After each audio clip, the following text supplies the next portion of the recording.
खुलुमबाय आं माइनाव बसुमतारी गिबियावनो बर' रादाब नायगिरि नोंथांमोनखौ आंनि चेनेलाव बरायबाय लोगोसे गोजोन फुंबिलिनि गाहाम हामलायथि बावहरबाय नोंथांमोननि थाखाय लानानै फैबाय आं गोदान मोनसे रादाब नोंथांमोना भिडिअखौ अननानै जोबजासिम नायलांदो। दिनैनि गिबि खौराङाव दङ मैया आसाम आयेन आफादाव बड'लेण्ड आयेन आफादनि गोदान बुंथिगिरि मुस्रि त्रिदिप दैमारि बिथांनि दैदेननायाव मावख'गिरिफोरा दावबायफैदों। बड'लेण्ड आयेन आफादखौ आबुङै दाफुंनायनि थाखाय गुबुन गुबुन बिफाननि मावख'आरि बाथ्राखौ लानानै आसाम आयेन आफादनि बुंथिगिरि मुस्रि बिस्वजित दैमारि बिथां आरो नेहाथारिख'नि मावख'गिरिफोरजों सावरायलायदों।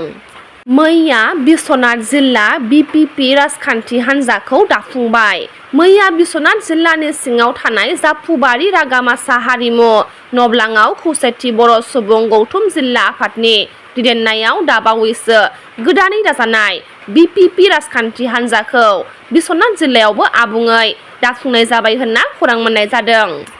चिरां जिल्लानि बिजनी काबुली बागाननि थागिबि एक्स आर्मी ब्रन्ज कुमार ब्रह्मखौ उन्दै हिनजावसाखौ जिनाहारि खालामनायनि दायआव बिपिएफ दोलोनिफ्राय एरख'बाय होनना फोसावबाय। क'क्राझाराव इउटिअए आरो एक्स भलन्टियार फर्सनि मावथिफोरा खौरांगिरि मेल लादों। आलादा रायजो बड'लेण्ड सोरजिनांगौनि गोख्रों दाबि दैखांदों। ट्राइबेल बेल्ट आरो ब्लकफोराव आयेन बेरेखायै हाबफैनाय बांलादेशिफोरखौ गोख्रोङै इभिक्सन खालामनांगौ होनना मार्कस बसुमतारी बिथाङा फोरमायथिदों। इउपिपिएल राजखान्थि दोलोआ गोख्रों बिटिआरनि थांखिजों इउपिपिएल दोलोनि मटर साइकेल हानजा सुरनाय हाबाफारिया मैया क'क्राझार जिल्लानि सिङाव थानाय पर्बतजरानिफ्राय जागायबाय। बे मटर साइकेल हानजा सुरनाय हाबाफारिया मैया 1 नबेम्बरनिफ्राय लाना 6 नबेम्बरसिम गासै बिटिआर ओनसोलाव लानाय जागोन होनना मिथिनो मोन्दों। बिटिसिनि चिफ हाग्रामा महिलारी बिथांनि सायाव फिन फिनजाथाय होदों इउपिपिएल दोलोनि आफादगिरि प्रमद बर' बिथाङा। ইউপিপিএলকে কর করা জন্ম হয়েছে জানে রাশিয়া করা জন্ম হওয়া এই ইউপিপিএল দল। স্যার ইউপিপিএল এর রাষ্ট্রীয় দল হয়ে ঘোষণা অবস্থা এলাকায় যুদ্ধ চলাই আছে না এটা তো কি রাষ্ট্র ইন্টারন্যাশনাল ইউপিপিএলকে কর করা জন্ম হয়েছে জানে রাশিয়া করা জন্ম হওয়া এই ইউপিপিএল দল। বৰ্তমানৰ চিএম হাগ্ৰামা মহিলাৰী কৈছে ইউপিপিএল দল ৰাছিয়াৰ দল কি ক'ব এই ক্ষেত্ৰত? তেখেততো এইবিলাকে কৈ থাকে, তেনেকুৱা কৈয়ে তেখেতে ভাল পায়। টুলুঙা মন্তব্য কৰা, যি টি কথা কোৱা, সেইটোৱে তেখেতৰ কেৰেক্টাৰ হয়। এইটোতো চেঞ্জ কৰা নাই। ইটোৰ দ্বাৰা আমাৰ একো লাভো নহয়, ইটোৰ দ্বাৰা আমাৰ একো লজো নহয়, ইটো সমাজৰো একো লাভো নহয়, লজো নহয়। তেখেতক তেনেকুৱা ব্যক্তি বুলি জানে আৰু চবে। जुबिन गार्ग बिथांनि जोबथा सावथुन रय रय बिनाले सावथुनखौ थांनाय 31 अक्ट'बराव रिलिज खालामबाय। जाय सावथुना रय रय बिनाले सावथुना गिबि सानावनो 2.50 कौटि रां आरजिनो हादों होनना खौरां मोननाय जादों। गिबि मन्थ्रि बिथां डक्टर हिमन्त बिश्व शर्मा बिथाङा गौरब गगैखौ पाकिस्ताननि एजेन्ट बुंनायनि गोख्रों बेरेखा खालामदों आसाम प्रदेश कंग्रेस कमिटिनि आफादगिरि गौरब गगैया।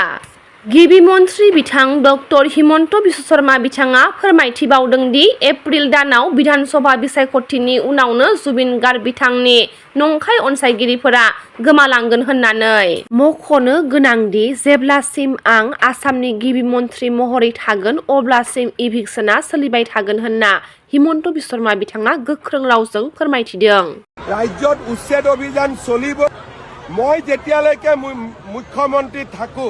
मिया मुसलमाনৰ লগত মোৰ যুদ্ধ চলি থাকিব। কোনো ক্ষেত্ৰতে বোলে জুবিন গাৰ্গৰ মৃত্যু হল তাৰ কাৰণে মিয়াবিলাক ৰক্ষা পৰিলে এইটো নহয়। অৰ্জুন সব্যসাচী আছিলে, 2 হাতেদি খৰ মাৰিব জানিছিলে।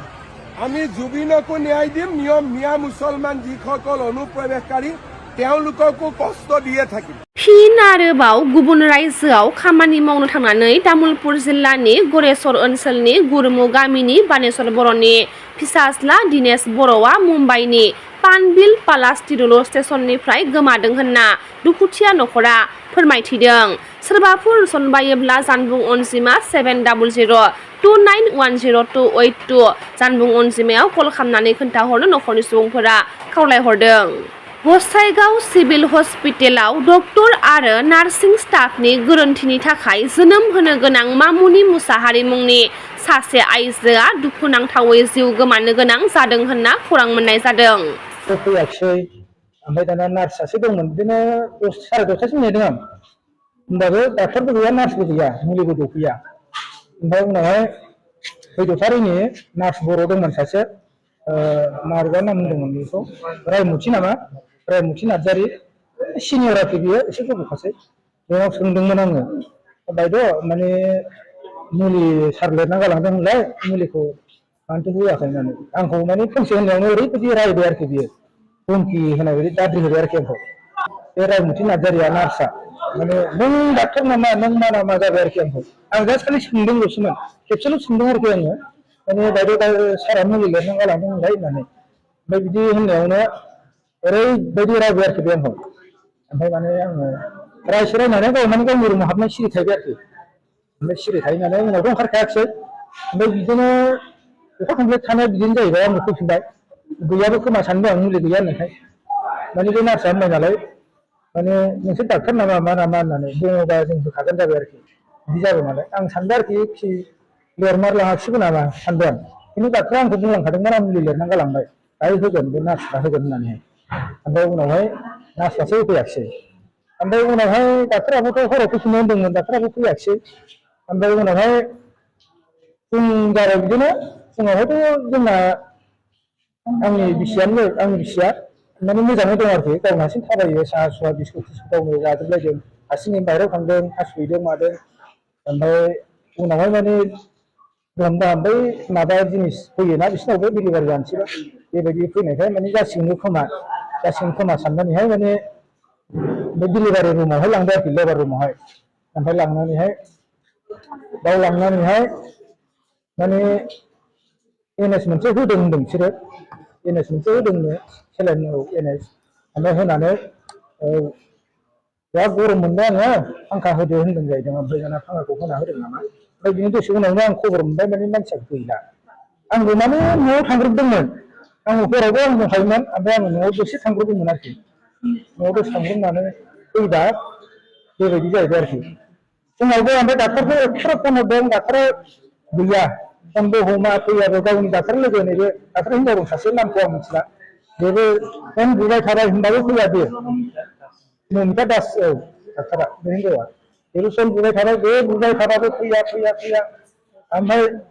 रुमखौ सोंबाबो माखासेफ्राबो रुमखौबो खिथाया मानसियाथ' कवाटारावनो थायो नैबे जोंनि आर्मि सिभिल हस्पिटाल खाथियावनो ओमफ्राय हरावबो बे हरसे फैखायाखै आरो फुङावबो इमारजेन्सि माबाबो गैया जेबो गैया फुङावहाय फन बुबाय फुङाव गावसिनि डाक्टारा फन बुबाय अब्लाबो बे फैयाखै ओमफ्राय उनाव बिदि जानानै ओमफ्राय नै उनाव मानसियाथ' एसे सानाया बारा जानाय बायदि जाहैबाय दा बेहाय लांबाय लेबार रुम सिङावहाय दा लांनानै दसे उनाव बिदि खबर जाहैबाय आरोखि आंथ' साननाया बेनो बेथ' डाक्टारनि भुल डाक्टारा फैनो होनदोंमोन गाव खालामफैयाखिसै ओमफ्राय बे नार्सखौ गाव दायथ' होलांदोंमोन आं मुलि लिरना गालांबाय नों मुलि दौनांगौ टाइम मथन बे नार्सआथ' आंखौ मुलि लिरना गालाङाखैसो होनना बुंदों दा गावखौ लिरनानै गालांदों दहायबो स्लिपखौ गावनो डाक्टारानो देखायबाय बेफोर बर' माना मुलि लिरना गालांदों दा नार्सआ होआखै जानांगोन आंथ' बिजिरनाय नांगौ जेनेबा मानो एसेबां केयारलेस जादों मानो सासे बेमारि बे डिलिभारि मानसिखौ मानो बेबायदि बेबहार खालामनो मोननांगौ बिजिरनाय नांगौ आंनो बे आरोखि आंथ' बेनो खावलायनाया आङो बे सारनिसिमबो जोंनि मानावदर जेनेबा बिटिसि सरकार सारनिसिमबो हाग्रामा सारनिसिमबो गासिनिसिमबो आरोखि आङो बेखौनो लुबैयो माने बेबहारफ्रा थिग जानांगौ आरो डाक्टारफ्रा टाइम बाय टाइम बेहाय जेबो माने डिसिप्लिन मेनटेन खालामा माने खुनु टाइम गैया फैनायनि एखमबा नों नांगौ मोना एखमबा नाङैयावसो मोनो बेफोरबायदि सोलिगासिनो आरोखि बे हस्पिटालावहाय ओमफ्राय नार्सफोरनि बेबहार थिग नङा मुलि दौनांगौ टाइम जादोंमोन मुलि दौना गैया होननायावबो ओरैबायदि रायजानांगौबा होमबाथ' बियो बिराद गाज्रि बेबहार जागासिनो दङ दा बेफोर गासिबो थिग जाजोबनांगौ आरो जाहाथे बिदि जाया आरोखि आंथ' आं खोमानानै लानांखाबाय बेफोरबायदि बिसिनि भुलावनो आरो आं सानो बेहाय डाक्टार नार्सफोरनि बे 100% एसेबाबो भुल दङ प्रसासनाथ' बेनो जिखुनु बे डाक्टारफोरनि सायावहाय एसे एक्सन लानांगौ जाहाथे बिसोर गोख्रोङै जायो बिसोर जाहाथे नेक्स्ट टाइम बेबायदि जाहाथे खालामनो हाया आरो आंनावबो जाहाथे बेफोरबायदि प्रब्लेमा जाया बिनि थाखाय आङो खावलायो आरोखि